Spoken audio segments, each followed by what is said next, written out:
generator berputar, ada turbin berputar. Sekarang hal-hal yang besar itu tidak ada lagi, diganti menjadi peralatan power elektronik yang disebut sebagai inverter based resources. Nah, ini akan menjadikan challenge tersendiri. Jadi kemudian yang dulunya sifatnya besar, concentrated menjadi disperse, ya, menjadi terdesentralisasi.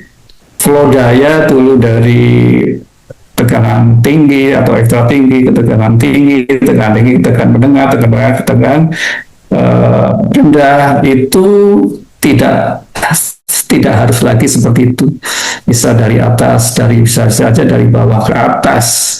Dan itu terjadi juga di banyak negara di mana aliran step up, step down itu menjadi hal yang ya harus mampu naik turun gitu ya. Jadi itu waste energy.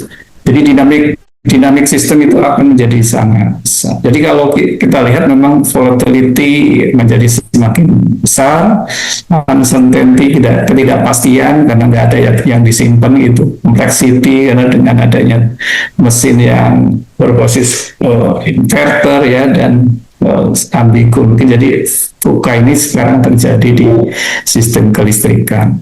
Secara umum ada dua masalah menurut saya kalau dibagi ya. Yang pertama adalah challenge terhadap intermittency. Ini apa yang dampaknya adalah bagaimana kompleksiti dari pengaturan sistem. Karena akan menjadi weather driven variability, kemudian membutuhkan balancing atau reserve margin yang berbeda dibandingkan dengan yang dulu ya. Kemudian juga forecasting menjadi sangat tingginya. Kalau dulu forecasting itu ya forecasting demand ya. Kalau sekarang forecastingnya tidak hanya demand, jadi tidak, tapi juga dari sisi pembangkitnya sendiri. Kemudian juga pengaturan terkait dengan market itu menjadi perhatian yang berbeda ya.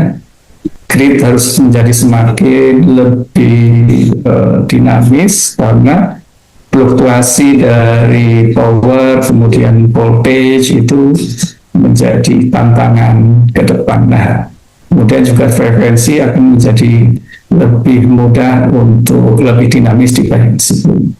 Ini contohnya di samping ini kejadian di Denmark dan di Spanyol. Bagaimana ada saat-saat tertentu di mana